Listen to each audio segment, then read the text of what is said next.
Dan bagaimana proyeksi pergerakan IHSG pekan ini, kita langsung berbincang dengan analis BNI Securities Tendra Krisnanda. Selamat pagi Mas Tendra. Selamat pagi Mbak Kania. Terima kasih telah bergabung bersama kami di Lantai Bursa. Baik, kalau kita melihat pada akhir perdagangan pekan lalu IHSG berakhir memang di zona hijau di level 5.396. Tapi kalau misalnya dibandingkan dengan pekan sebelumnya yang ditutup di 5.443, ini terjadi tren penurunan. Ini apa penyebabnya? Oke, kalau kita lihat ada dua penyebab utama mengapa indeks cenderung untuk ditutup dalam teritori negatif. Yang pertama, kalau kita lihat ini adanya kejelasan dari bagaimana The Fed sendiri untuk bagaimana meningkatkan suku bunga itu pada tahun ini. Artinya apa? Ketika suku bunga The Fed ini diberikan suatu sinyal untuk adanya kepastian, ini menyebabkan nilai tukar dari US dollar terhadap mata uang seluruh negara ini kecenderungan menguat. Ini memberikan suatu efek yang negatif terhadap perdagangan untuk di pasar, terutama untuk di ekuitas di dalam negeri khususnya. Karena apa? Ketika untuk mata uang dari US dollar ini menguat, artinya rata-rata untuk investor asing mencegah untuk terjadinya yang pertama kerugian yang lebih lanjut dari selisih nilai tukar. Yang kedua, untuk kita katakan mengamankan dari profit yang sudah mereka dapatkan untuk di pasar ekuitas yang ada di Indonesia. Sudah itu yang kedua, kita lihat krisis yang terjadi di Timur Tengah sendiri, yang terjadi dalam beberapa waktu terakhir, yaitu di Yaman sendiri, ini mengerek dari harga minyak dunia. Yang dimana kalau kita lihat, impact negatif ini pun juga dirasakan untuk di pasar domestik.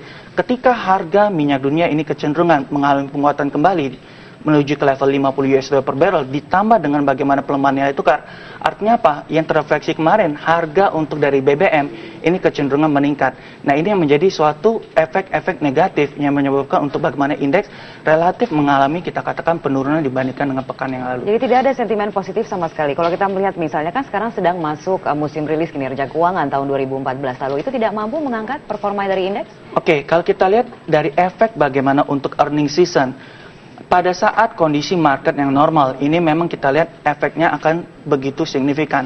Tapi kalau kita lihat sekarang, sentimen yang lebih mempengaruhi untuk bagaimana pergerakan indeks domestik, ini lebih kepada efek dari sentimen dari global. Jadi kalau kita lihat pun juga untuk kita bahas secara untuk di earning season, rata-rata untuk pencapaian untuk di full year tahun 2014, ini pencapaian kinerja emiten itu inline, dan sedikit sekali yang mencapai untuk bagaimana above expectation atau juga di atas ekspektasi. Ini yang menyebabkan rata-rata juga untuk dari earning season di full year tahun 2014 ini lebih jadinya lagging indicator. Karena rata-rata investor sudah mengantisipasi dari bagaimana pencapaian kinerja ini jauh sebelum pengumuman dari rilis kinerja. Nah, kalau yang kita lihat juga untuk sekarang adalah bagaimana earning season di first quarter tahun 2015. Seperti apa? Kalau kita lihat proyeksinya sendiri, di tengah dari turbulasi yang masih terjadi di ekonomi domestik dan juga di global, kita melihat untuk bagaimana pencapaian kinerja di first quarter tahun 2015, ini pun juga proyeksinya kemungkinan rata-rata inline, atau untuk beberapa dari emiten bisa kemungkinan untuk below the expectation. Below the expectation. Saham-saham yang akan below expectation ini saham-saham apa saja? Oke, kalau kita lihat untuk rata-rata yang masih mencatatkan untuk bagaimana pelemahan kinerja, ini masih terdapat pada emiten-emiten yang ada di komoditi. Ini kita bicara kuartal pertama tahun kuartal ini pertama, ya? Karena kita lihat untuk di komoditi sendiri, ini pelemahan dari bagaimana harga dari komoditas ini masih akan mempengaruhi dari bagaimana kinerja dari emiten. Yang kedua, kita lihat untuk emiten-emiten yang besar, contohnya yang kemarin yang mengalami penurunan seperti perusahaan gas negara, ini pun juga untuk bagaimana pencapaian dari kinerja masih relatively akan mengalami perlambatan. Yang ketiga, kita lihat untuk beberapa perusahaan, kita katakan industri dasar, seperti semen. Kita lihat untuk pencapaian penjualan semen di first quarter tahun 2015, meskipun di tengah kemarin ada penurunan dari harga semen, ini tidak mempengaruhi untuk bagaimana penjualan yang signifikan yang terjadi untuk di perusahaan semen. Jadi kalau kita lihat rata-rata untuk beberapa emiten di sektor-sektor utama, ini masih akan mengalami kecenderungan perlambatan. Ini akan menjadi indikator awal performa sepanjang tahun ini, Anda melihatnya seperti itu? Kalau kami lihat untuk di awal terlalu cepat untuk kita mengatakan bahwa ini akan menjadi cerminan di akhir tahun. Karena kami masih memiliki ekspektasi yang positif terhadap pemerintahan Pak Jokowi JK, yang kemungkinan akan menggenjot untuk bagaimana kita katakan pembangunan infrastruktur yang diharapkan ini bisa terjadi nantinya di second half tahun 2015. Tentunya yang kita lihat bukan hanya rencana, tetapi implementasi itu yang realisasinya yang lebih penting. Nah, seperti pekan lalu, mungkin kita bisa juga mengomentari soal lawatan Presiden Jokowi ke Jepang dan juga Tiongkok yang ternyata bisa menghasilkan komitmen investasi sebesar 74,04 miliar dolar Amerika, angka yang cukup fantastis. Bagaimana pendapat Anda? Oke, kalau kami nilai ini ada dua hal yang mesti kita lihat. Yang pertama, kalau bicara untuk sentimen jangka pendek, ini positif. Karena komitmen tersebut mencerminkan bahwa Indonesia ini merupakan suatu tempat atau juga negara yang masih prospektif untuk menjadi tempat investasi. Ketika terjadi adanya komitmen, kita mengekspektasikan adanya nanti capital inflow yang akan mengangkat tidak hanya sektor real, tetapi juga untuk di investment. Tetapi yang kita lihat secara jangka panjang, ini bagaimana nantinya eksekusi terhadap proyek. Karena kita lihat komitmen tersebut sudah terjadi sebenarnya waktu di awal Pak Jokowi itu naik menjadi presiden. Tetapi yang kita lihat dalam beberapa waktu terakhir, ini implementasi atau juga realisasi dari proyek yang ada, ini yang masih kita lihat untuk bagaimana kecenderungannya berjalan cukup lambat. Oke, komitmen boleh saja tinggi begitu, tapi yang penting realisasinya akan seperti apa. Dari angka sebesar itu berapa banyak gitu yang kurang lebih diperkirakan bisa diimplementasikan pada tahun ini? Sudah ada hitung-hitungannya atau catatannya? Kalau untuk bagaimana kalkulasi kita belum melakukan secara spesifik, tetapi yang kalau kita lihat untuk di tahun 2015 dan seperti apa yang dibahas, kemungkinan untuk bagaimana pembangunan infrastruktur yang secara agresif kemungkinan belum bisa terrealisasi di tahun 2015. Pertimbangannya mengapa? Karena kita masih melihat untuk bagaimana defisit neraca berjalan. Ini yang masih menjadi concern.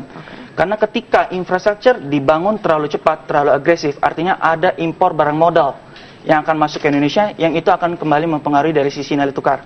Sedangkan kita sekarang ini masih concern pertama, yaitu bagaimana nilai tukar kita yang masih belum terjaga, karena pergerakannya cukup, kita katakan fluktuatif dan volatilitasnya cukup tinggi, karena range pergerakan untuk nilai tukar kita antara 13.000 13.500. Oke, yang kedua kita lihat itu jangka waktu berapa lama itu 13.000 13.500? Kalau kita lihat untuk hingga di first half tahun 2015 ini masih akan bergerak di range tersebut.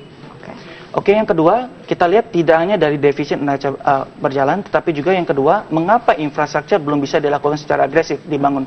Yang kedua, kita katakan dari bagaimana kebijakan implementasi dari kebijakan pemerintah, regulation. Karena kita lihat untuk pembebasan lahan yang menjadi bagaimana concern pembangunan untuk infrastruktur dan juga properti, ini pun juga belum bisa di-clearkan. Belum ada terobosan begitu yang Anda lihat. Baik, tapi kita boleh beralih dulu sekarang mengenai harga minyak mentah gitu tadi yang juga sudah sempat Anda sebut-sebut, ada perkembangan geopolitik di Timur Tengah yang juga sekarang menjadi perhatian para investor gitu dan ikut mengkhawatirkan gitu perkembangannya. Tapi kalau kita kembali ke dalam negeri, efeknya kenaikan harga BBM premium dan juga solar yang baru saja diumumkan, ada kenaikan sebesar Rp200 untuk premium dan Rp500 untuk solar. Ini seperti apa Anda melihatnya? Oke, kalau untuk dari peningkatan harga BBM kemarin ditingkatkan untuk BBM premium 6.800 ini berarti sudah 2 kali ya di bulan Maret ya? Benar. Artinya kita lihat nantinya akan berpengaruh terhadap nilai inflasi di bulan Maret dan juga nanti bulan April. Kalau dari proyeksi dari konsensus analis untuk nantinya proyeksi untuk inflasi di bulan Maret kemungkinan akan terjadi inflasi. Sebelumnya 2 bulan di awal ini mengalami deflasi, kemungkinan nilainya itu sebesar 0,16% itu month on month.